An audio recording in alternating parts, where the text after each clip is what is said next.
On the 9th of September, Qatar became the sixth country in West Asia to have been attacked by Israel.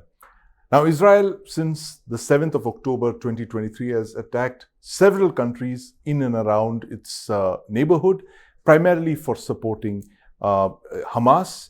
It's, of course, attacked several Iranian proxies around its neighborhood for attacking Israel with ballistic missiles, the Houthis in the south near the Red Sea, and of course, culminating in the attacks on Iran itself.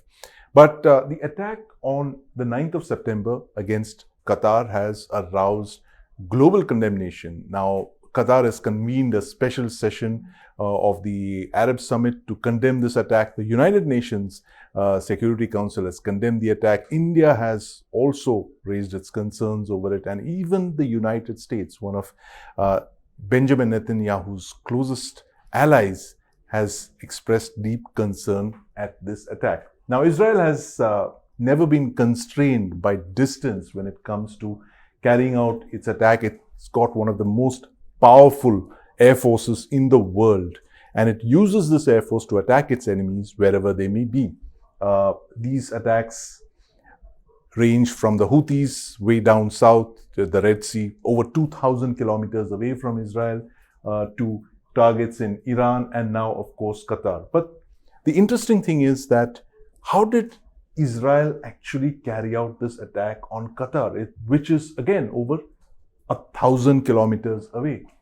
Now, it turns out that Israel, of course, used one of the most lethal weapons in its inventory, the Air Laura ballistic missile.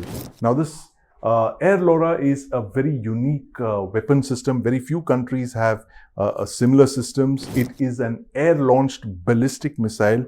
It has a range of over 500 kilometers. It's a 5-meter-long missile. It weighs about 1.5 tons. It carries a 500-kilo high explosive warhead. It's a very devastating weapon, no doubt. And Israel has, of course, used this in the past, firing the LoRa from its F-15s and F-16s like the one that you see here. But again, the question is, how did Israel come to fire this ballistic missile at Qatar? And now a very interesting theory has developed on how Israel could have actually carried out this attack using the Air Laura ballistic missile. It emerges that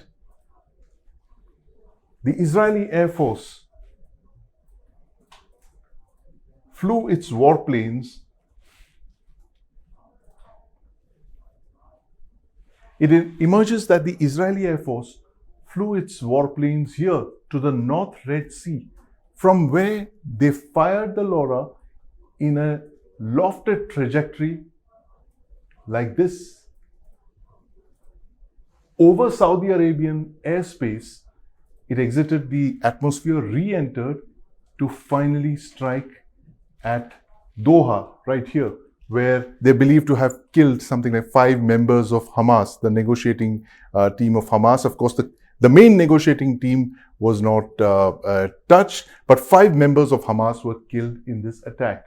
So this attack is probably the one of its kind. If this is to be believed to be true, if this is the method that they actually chose to shorten the distance between their targets, to actually fire over Saudi Arabia, to actually dramatically reduce the time that Israeli fighters would have to fly, it just shows the kind of unique, innovative ability that Israel and its Air Force have used time and again to strike at their enemies. We've seen that in the past, in 2024, when they carried out the pager attacks targeting the leadership, the top leadership of Hezbollah, by booby-trapping pagers.